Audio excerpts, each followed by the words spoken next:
इथं बाही तयार बाही आहे 9 इंच, तर इथे 9.5 इंच आहे, म्हणजे अर्धा इंच फक्त वरचं शिलाई मार्जिन आहे ना. आपल्याला फोल्ड पट्टीसाठी आपल्याला समोरच्या बाजूला कपडा लागेल, तर त्या ठिकाणी आपण इथे असा कपडा लावून घेणार आहोत.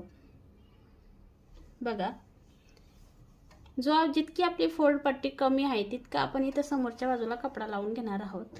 आता इथं वरच्या साईडला मी पट्टी ठेवून घेतली. आता ही पट्टी मी स्टिच करून घेते.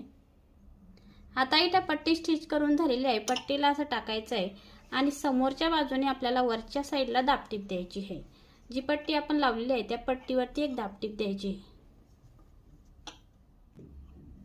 आता या पट्टीला दाबटीप देऊन झाल्यानंतर समोरच्या पट्टीला आपल्याला एक फोल्ड शिलाई द्यायची आहे. समोरच्या बाजूने एक फोल्ड शिलाई द्यायची. आता बघा, इथं फोल्ड शिलाई देऊन झाल्यानंतर कपडा असा फोल्ड करायचा आहे.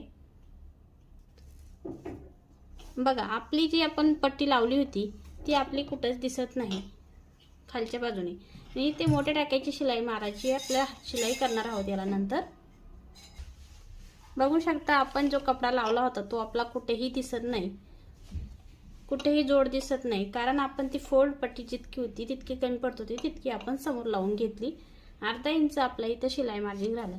बघू शकता, आपली 9 इंच बाही ही तयार बाही 9 इंच येऊन जाते स्टिचिंग केल्यानंतर.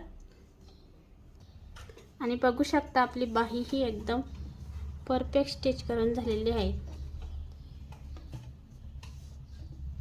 अशा पद्धतीने तुम्ही जर बिना अस्तर